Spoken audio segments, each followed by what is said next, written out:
10वीं क्लास गणित की बात करोगे 8.1 प्रश्नावली के क्वेश्चन नंबर 9 और क्वेश्चन नंबर 10 और क्वेश्चन नंबर 11 ये तीनों प्रश्न इस वीडियो में हम बताने वाले हैं। नौवा क्वेश्चन नंबर की बात करोगे तो यहाँ लिखा हुआ है ABC में जिसका कोण 20 समकोण है यदि tan A बराबर 1/√3 तो निम्न का मान ज्ञात करें। इसमें क्या बोला है, रूट में दिया है, tan A का वैल्यू बाबू यहाँ दे दिया है, tan A का मान दिया है। इसके सहायता से हम तीनों भुजा प्राप्त करेंगे और तब जाकर हम बारी बारी से मान निकालेंगे। तो सबसे पहले हम आपको बता दें इसमें हमें क्या करना होगा, एक त्रिभुज का ड्राइंग करना होगा। एक त्रिभुज मेरे पास हो गया, इसका नाम हम रख देंगे ABC।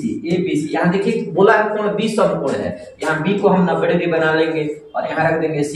और यहाँ देखिए आप क्वेश्चन में देखोगे ना तो पता चलेगा कहीं कहीं A पर थीटा माना है, कहीं C पर थीटा माना है। तो कभी A को थीटा मानेगा, कभी C को थीटा मानेगा।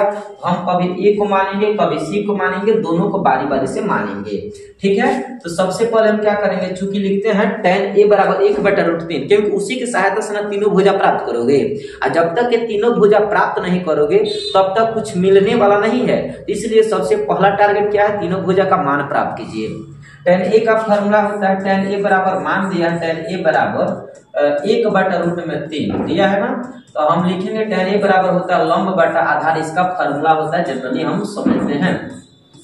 अब यहाँ देखिए tan A को थीटा माना है ना, इसमें A को थीटा माना है तो A को थीटा मानेगा तो यही लंब होगा, मतलब 1 हो जाएगा हमारा लंब। लंब का मान 1 है, आधार के मान हो जाएगा √3, इतना होगा ना, बहुत बढ़िया हो जाएगा।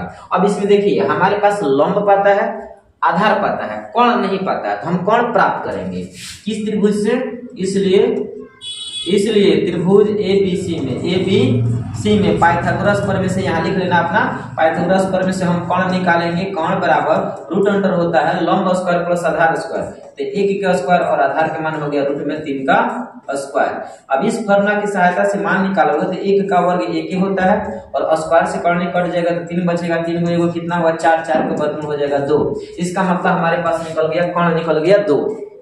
ठीक है, अब बारी बारी से हम 1 नंबर क्वेश्चन को बनाने की कोशिश करते हैं। अब 1 नंबर क्वेश्चन, अब देखिए 1 नंबर क्वेश्चन क्या बोला है। 1 नंबर क्वेश्चन आप देखोगे 1 नंबर क्वेश्चन तो लिखा है sin A, यहाँ लिखा है sin A into cos C, अब प्लस लिखा है cos A, cos में A इंटू sin C लिखा है, sin में C लिखा है। इसका मान बताओ। sin A का मान क्या होता है, sin A का मान यदि इसे थीटा मानोगे sin A बराबर होता है, sin A का फॉर्मूला होता है लंब, हाँ sin A बराबर होता है लंब बटा कोण, तो 1 बटा हो जाएगा 2, तो इसका मान होगा 1/2। 20 में गुणा है तो गुणा डालो, cos C है तो C यदि इसे थीटा मानोगे C को तो ये लंब हो जाएगा, cos में बोला है तो cos का फॉर्मूला क्या होता है, आधार बटा कोण होता है। cos के फॉर्मूला होता है आधार बटा कोण, लेकिन cos में यहाँ थीटा मानोगे तो लंब हो जाएगा, आधार ही हो जाएगा, 1/2 यहाँ भी हो जाएगा 1/2। फिर से सुन लो, यहाँ cos C है, C को थीटा मानना है, C को यहाँ थीटा मानोगे तो लंब ही होगा, आधार ही होगा। और cos का फॉर्मूला आधार बटा ना होता है इसलिए 1/2 हो जाएगा। प्लस में यहाँ आ जाए cos A, अब A को इसे थीटा मानोगे, A को जहां तक घुमाएगा वैसे वैसे घूमोगे। फिर से यहाँ लिखा cos A को थीटा मानो, A को थीटा यहाँ मानोगे तो लंब ही होगा, आधार ही होगा ना, तो √3/2 हो जाएगा, √3/2 क्योंकि इसका फॉर्मूला आधार बटा कोण होता है, तो आधार √3 में हो जाएगा जब A को थीटा मानोगे तो। अब sin C, अब C को थीटा मानोगे तो लंब हो जाएगा, लंब होगा √3, तो sin का फॉर्मूला लंब में चलता है तो लंब √3/2 हो जाएगा, √3 बटा हो जाएगा, √3/2। इससे गुणा करोगे 1/4 हो जाएगा, ऊपर ऊपर गुणा कर देना, 2 4 नीचे होगा, 3 में गुणा करेगा तो 9 का वर्गमूल हो जाएगा 3, ऊपर ऊपर गुणा कर लो नीचे नीचे। अब देखो 4 4 का लघुत्तम सेम होगा, इसका भिन्न के जोड़ करेगा तो 4/4 होगा, 1 3 को 4 4/4 काटोगे तो कितना हो जाएगा 1, तो फाइनल आंसर 1 हो जाएगा, पहला 1 नंबर का 1।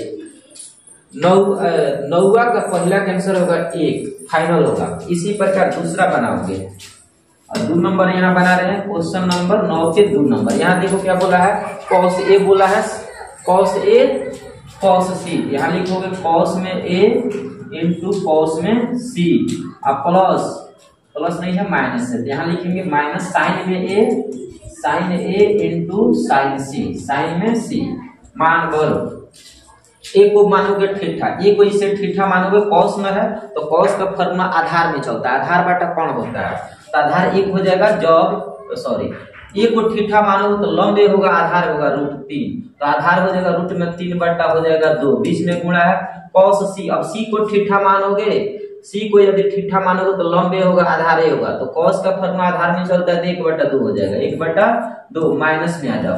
sin ए को थीटा मानोगे तो sin के फॉर्मूला लंब में चलता है, तो लंब बटा कौन हो जाएगा 1/2 हो जाएगा 2, बीच में गुणा sin c है, c को थीटा मानोगे, sin के फॉर्मूला लंब में चलता है, अगर c को थीटा मानोगे तो लंब ए हो जाएगा, रूट में 3 हो जाएगा, तो रूट में 3/2 लंब बटा कौन हो जाएगा। इसमें गुणा करोगे फाइनल ना, गुणा करोगे 2 दूना 4 √3 एकम √3 माइनस √3 एकम √3 और 2 दूना 4 4 4 का लघुत्तम से मतलब बराबर में से बराबर घटाओगे तो ये हो जाएगा 0। तो दूसरा का आंसर क्या होगा, फाइनल होगा 0। इस प्रकार आप क्वेश्चन को बनाओगे, ठीक है। ऐसे क्वेश्चन को बनाओगे तब जाकर 2 नंबर होगा। आप देख रहे हो कभी लंब इधर घुमाता, कभी कौन इधर घुमाता, लंब आधार इधर उधर हो रहा है, कौन नहीं इधर उधर होता है, कौन सेम रहता है, लंब आधार इधर उधर होता है। अब चलते हैं 10 नंबर क्वेश्चन की ओर। यहाँ देखो आप लिखा है पी क्यू आर में जिसका कोण क्यू समकोण है और P R plus Q R बराबर 25 सेंटीमीटर और पी क्यू बराबर 5 सेंटीमीटर, तो sine P cos P tan P का मान बताना है। देखिए तो सबसे पहले क्या करना होगा, जब भी किसी भी त्रिकोणमितीय अनुपात के मान निकाल रहे हो तो सबसे पहले तीनों भुजा तो पता होनी चाहिए, और जब तक तीनों भुजा प्राप्त नहीं करोगे तब तक कुछ होने वाला नहीं है, इसलिए तीनों भुजा प्राप्त करोगे। चलो तो सबसे पहले हम एक फिगर बनाते हैं। इस फिगर में बोला क्यू समकोण है तो हम यहाँ क्यू रख देंगे 90 डिग्री, ठीक है। बाकी पी आर इधर उधर कर सकते हैं, पी है तो ये हो जाएगा आर। अब यहाँ देखो जैसे बोला वैसे कहोगे, क्यू समकोण माना है तो यहाँ क्यू बनाओगे, बाकी पी आर इधर उधर कर सकते हो। अब यहाँ देखो इसमें सब में पी पी पी थीटा माना है, साइन पी मतलब पी को थीटा माना है, कॉस पी पी को थीटा माना है, टेन पी पी को थीटा माना है, हम भी यहाँ थीटा यहाँ मान लेंगे, ठीक है। यहाँ देखो इसमें बोला है पी क्यू का मान 5 सेंटीमीटर है, तो पी क्यू यहाँ से लेकर यहाँ तक हो गया 5 सेंटीमीटर दे रखा है, लेकिन इन दोनों के मान फिक्स नहीं है। किसी भी त्रिभुज में 3 गो भुजा होता है, उसमें से एक गो हमें फिक्स मान पता है, इन दोनों का फिक्स मान नहीं है। इसका मतलब है कि किसी तरह हमें हर हालत में इन दोनों भुजा के मान निकालना होगा, और जब तीनों भुजा का मान निकल जाएगा तब sine P cos P tan P हम निकाल लेंगे, ठीक है। लेकिन यहाँ शर्त दिया है कि दोनों भुजा का योग पी आर और क्यू आर, पी आर काणावा और लंबवा दोनों का योग 25 दिया है। यहाँ देखोगे ना हल जब करोगे तो यहाँ लिखा है क्योंकि P R plus Q R बराबर दिया 25 सेंटीमीटर, इतना दे रखा है, इतना दिया है, तथा एगो पी क्यू का मान दिया 5 सेंटीमीटर, 5 सेंटीमीटर दे रखा है, ठीक है। तो ये काम करो, इसके जगह पर या में कर सकते हो, पी आर बराबर क्या लिख सकते हो, पी आर बराबर कर सकते हो 25 माइनस क्यू आर कर सकते हो, क्यू आर समीकरण मान लो 1, तथा एक और मान क्या दिया है, पी क्यू का मान दिया, पी क्यू बराबर दिया 5 सेंटीमीटर, इतना मान दे रखा है, हमारे पास इतना मान है। और मन में आता होगा कि सर यहाँ पी आर बराबर क्यों लिखे हैं, देखो हम कोण को और लंब को अलग अलग छटका दिए हैं ताकि आगे चलकर भविष्य में हमें कहीं पाइथागोरस जी का यूज करना होगा तो हम पी आर के जगह पर हम लिख लेंगे 25 माइनस क्यू आर हम लिख लेंगे, इसलिए हम अलग अलग छटका दिए हैं। P R plus Q R बराबर 25 दिया, तो पी आर यदि छटकाओगे तो पी आर इधर छोड़ोगे, क्यू आर प्लस में इधर जाएगा तो माइनस में होगा, तो 25 माइनस क्यू आर हो गया समीकरण 1। इसका यूज आगे चलकर पाइथागोरस प्रमेय की सहायता में जब इसका जरूरत पड़ेगा तो करेंगे। अब पी क्यू का मान 25 है। अब यहाँ त्रिभुज में काम करेगा, त्रिभुज A B C P Q R नाम है, पी क्यू आर में काम करोगे, पी क्यू आर में पाइथागोरस प्रमेय से, पाइथागोरस यहाँ लिख देना पाइथागोरस प्रमेय से, यहाँ नाम लिखना पड़ेगा, पाइथागोरस प्रमेय से नाम बाबू लिखोगे। अब पाइथागोरस प्रमेय से उनका फार्मूला, ओरिजिनल फार्मूला क्या होता है, ओरिजिनल फार्मूला उनका होता है कोण स्क्वायर बराबर लंब स्क्वायर प्लस आधार स्क्वायर, लंब स्क्वायर प्लस आधार स्क्वायर, उनका फार्मूला यही ना होता है। अब यहाँ मान भरो, जब यहाँ इसको थीटा माने हो तो कौन है, कौन हमारा पी आर है ना, पी आर है, इसके जगह पर हिंदी इंग्लिश में लिख देते हैं हम पी आर के स्क्वायर, क्योंकि सब के सब इंग्लिश में चल रहा है इसलिए हम इंग्लिश में लिख रहे हैं हम भी। पी आर हमारा कौन हो गया, लंब हमारा हो गया क्यू आर के होल स्क्वायर हो गया, आप प्लस आधार हो गया हमारा पी क्यू का होल स्क्वायर है, ये इंग्लिश में लिखना है, इंग्लिश में समझ लेना।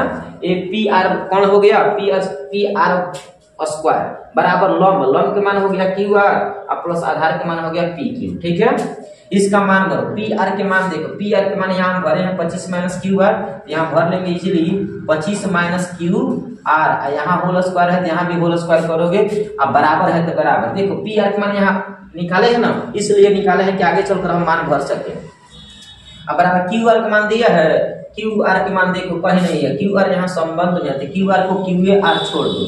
ठीक है, आप पी क्यू मान देखो, पी क्यू का मान यहाँ 5 है, यहाँ 5 का स्क्वायर छोड़ दो। ठीक है, अब इस क्वेश्चन को सॉल्व करोगे, आगे चलकर यही हमारा फाइनल आंसर बनेगा। ठीक है, हल करेंगे तो ए माइनस बी के यहाँ होल स्क्वायर बनेगा, ए माइनस बी के होल स्क्वायर, यहाँ लिखोगे ए स्क्वायर का मतलब होगा, ए स्क्वायर का मतलब 25 स्क्वायर, अब बी स्क्वायर का मतलब होता है क्यू आर के स्क्वायर, अब माइनस 2 फॉर्मूला में ए माइनस बी का होल स्क्वायर क्या होता है, A square plus B square minus 2ab, तो ए स्क्वायर का मतलब 25 स्क्वायर, बी स्क्वायर का मतलब क्यू स्क्वायर, अब फार्मूला में 2 होता है, 2a एक मान हो गया 25, अब 2a अब बी का मान हो गया क्यू आर, यहाँ बनेगा क्यू आर बराबर ए माइनस बी का होल स्क्वायर, यहाँ से लेकर यहाँ तक आ गया, बराबर है तो बराबर, और क्यू आर है तो क्यू आर का स्क्वायर छोड़ो, अब 5 बचे हो जाएगा यहाँ 25 छोड़ो। ठीक है, यहाँ तक कोई दिक्कत नहीं, आगे बढ़ो।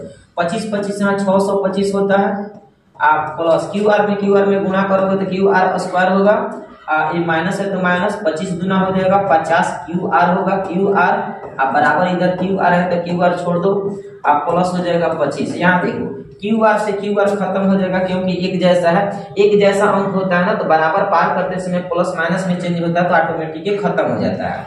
अब यहाँ देखो भाई माइनस उधर जाएगा तो प्लस हो जाएगा, तो अगर 625 इधर छोड़ोगे, अचर इधर छोड़ देते हैं, चर इधर, या फिर चर इधर छोड़ लो, अचर इधर किसी तरह बना सकते हो, ये प्लस इधर आएगा तो माइनस में 25 हो जाएगा, आई माइनस इधर जाएगा तो प्लस में 50 क्यू आर हो जाएगा। यहाँ तक बुझ रहे हो, ये 625 है तो 625 रहेगा, अभी तो खत्म हो गया है, आई माइनस है बराबर के इधर पार कर दो ताकि प्लस में हो जाए, प्लस है, आई प्लस इधर आएगा तो माइनस, मतलब अचर एक साइड में चर एक साइड में, किसी तरह क्यू आर का मान निकालना है, और घटेगा तो कितना होगा, ये घटाओगे तो आंसर होगा, घटाओगे तो क्या होगा, घटाओगे तो ये हो जाएगा 625 में 25 के 600, और 50 गुना में, गुना किस में होता है, भाग में, तो 600 बटा 50 ये हो जाएगा क्यू आर, ये कट जाएगा कितना बार में, 12 बार में, तो क्यू आर के मान कितना निकल गया 12, और क्यू आर के मान 12 निकल गया तो क्यू आर के मान वहां भर लो, किसमें, क्यू आर के मान 12 निकला, क्यू आर किधर है, क्यू आर, हाँ ये हो गया हमारा 12। अब समीकरण एक में क्यू आर का मान निकालो, इसलिए पी आर बराबर होगा, पी आर बराबर 25 माइनस हो जाएगा 12 बराबर हो जाएगा 13, तो ये निकल गया आपका 13। समीकरण एक में क्यू आर के मानवा यहाँ भरेगा 12, तो 25 में से 12 गया, यहाँ 13 निकल गया, तो कौन निकल गया, पी आर बराबर 13। इसलिए बारी बारी से अपना निकाल लो, कौन कौन पूछा है, वो साइन पूछा है, क्वेश्चन में साइन पी का मान निकालना है ना, तो साइन पी बराबर होता है लंब बटा कोण, तो लंब के मान हो गया 12, कोण के मान हो गया 13, तो 12 बटा 13 इसका आंसर होगा। इसी प्रकार cos p पूछा है, तो cos p निकालोगे, इसका होता है आधार बटा कोण, तो आधार के मान हो गया 5, कोण के मान हो गया 13, 5 बटा 13। tan p का निकलना, तो tan p का होता है लंब बटा आधार होता है, तो 12 बटा कितना हो जाएगा, 5 हो जाएगा। ये आपका फाइनल आंसर होगा 10 नंबर क्वेश्चन। तो ऐसा ही आप एक बार दो बार वीडियो को देखोगे और बढ़िया से समझने का प्रयास करोगे तो आप समझ लोगे, ठीक है। इसी प्रकार आज के 8-10 प्रश्नावली के क्वेश्चन नंबर 11वां है, आखिरी क्वेश्चन। अब इसमें देखो, इसमें कुछ टॉपिक दिया है, हम पढ़ रहे हैं और इसमें सत्य असत्य का सिद्धांत बताना, ठीक है। तो इस क्वेश्चन को बढ़िया से आप समझने की कोशिश करो और कमेंट सेक्शन जरूर बताना कि वीडियो कैसा लग रहा है। ओके बाबू, चलो हम पढ़ रहे हैं, किधर गई, हाँ मिल गया। लिखा है, बताइए कि निम्न में से कौन सा कथन सत्य है, कौन सा असत्य है, कारण के साथ उत्तर दीजिए। पहला बोला है tan a के मान सदैव 1 से कम होता है, tan a के मान सदैव 1 से कम होता है। तो देखिए tan 0 के मान 0 होता है, tan के मान जैसे जैसे डिग्री के हिसाब से निकालोगे ना वैसे वैसे बढ़ता है। tan 0 के मान 0, tan 30 के मान 1/√3 और tan 45 के मान 1 होता है। जैसे जैसे आगे बढ़ोगे tan के मान निकालोगे ना वैसे वैसे बढ़ता है। ये कहता है घटता है, नहीं बढ़ता है। tan a के मान में वृद्धि करने पर उसके मान में वृद्धि होता है, बढ़ता है। ये कह रहा है घट रहा है, इसलिए क्या है, असत्य है, असत्य है। क्यों? क्योंकि को लिखना क्योंकि tan a के मान में सदैव वृद्धि होता है। दूसरा, कोण a के किसी मान के लिए sec a बराबर 12/5 होता है। sec a बराबर 12/5 होता है। तो सुनिए, sec थीटा का फॉर्मूला क्या होता है? कोण बटा आधार होता है ना, कोण हमेशा बड़ा होता है। यहाँ भी कोण बड़ा दिया है, आधार छोटा दिया है, इसका मतलब है कि सही है।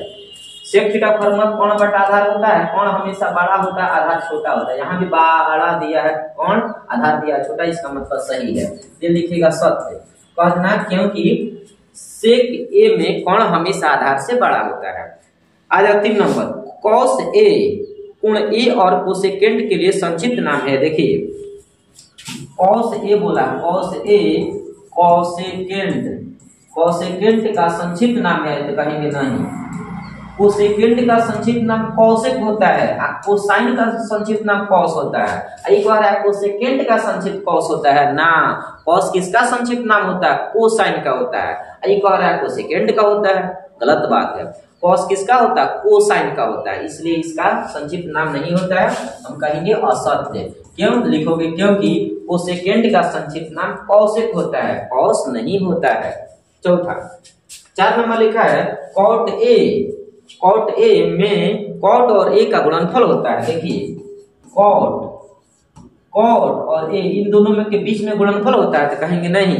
कॉट हमेशा ठीठा मतलब कोण का एक रूप होता है, यहाँ गुणनफल नहीं होता है, असत्य होता है, यहाँ गुणनफल नहीं होता है।